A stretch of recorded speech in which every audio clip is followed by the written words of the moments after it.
সম্মানিত সাংবাদিক বন্ধুরা, উপস্থিত জামাত ইসলামের রোকন কর্মী, বিভিন্ন স্তরের দায়িত্বশীল আমাদের মাঝে উপস্থিত আছেন।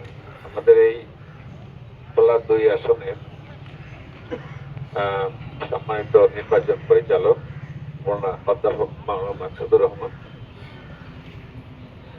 মাসুদ ভাই যে কথা বলেছেন এতে আসলে আমরা বিস্মিত হয়েছি। দৌলত খাতে ওই জাতীয় একটা নাটক মঞ্চস্থ করা হয়েছিল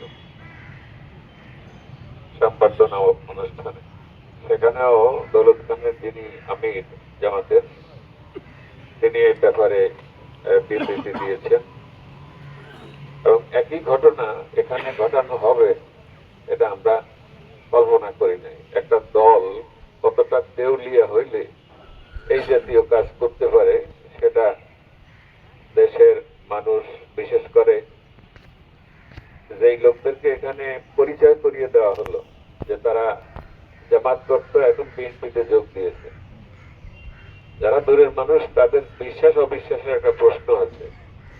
কিন্তু এই লোকগুলির বাড়িঘর যেখানে, আত্মীয় স্বজন যারা, তারা তো সবচেয়ে বেশি বিস্মিত হয়েছে। তো এই মানুষগুলির কাছে তারা তো মিথ্যুক বলে বিবেচিত হয়।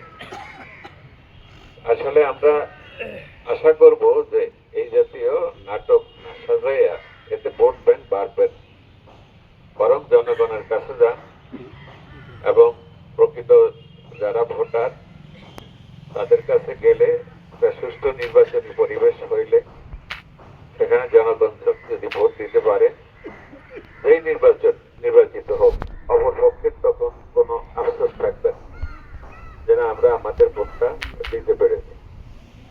তো এই সমস্ত ছল ছাত্রের আশ্রয় নেবে যারা, সেই মানুষগুলি আগামী সংসদে যায় কি করবে, এদের চরিত্র তো এখানেই বোঝা যাচ্ছে।